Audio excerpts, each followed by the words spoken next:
2011లో పెళ్ళైంది నాకు. 2011లో పెళ్ళైంది నాకు. వీడప్పుడు చాలా చిన్న పిల్లోడు.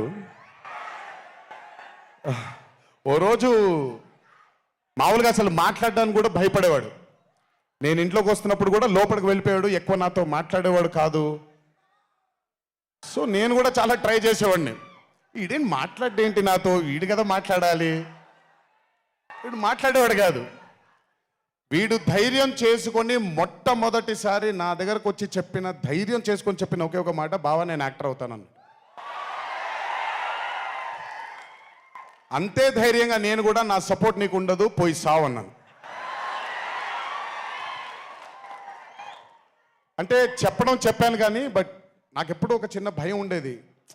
యాక్టింగ్ అంటున్నాడు, సడన్గా ఇంట్లో నుంచి ఒక 4-5 మధ్యలో ఉండే వ్యక్తి ఈరోజు అందరి ముందుకి ఎక్స్పోజ్ అవ్వబోతున్నాడు, ఎలా ఉండబోతుంది తన కెరియర్ అని ఓ భయం ఎప్పుడు ఉండేది నాకు.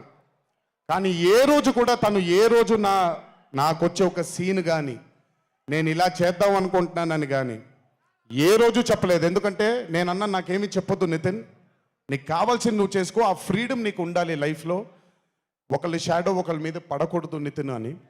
తను ఏ రోజు నన్ను ఎప్పుడు అడగలేదేది, తను చేసుకుంటూ వెళ్ళాడు. ఈరోజు చాలా గర్వంగా ఉంది తను చూసి.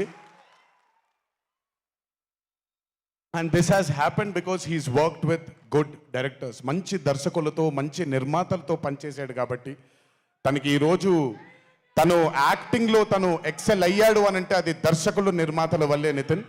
గుర్తుపెట్టుకో, always believe in your directors and always believe in your producers and more than anything believe in your heart. God bless you. ఇంకా చాలా ఫ్యూచర్ ఉంది, కెరియర్ ఉంది నీకు. ఇంటికి వెళ్ళిన తర్వాత మాట్లాడతా మళ్ళీ నీతో.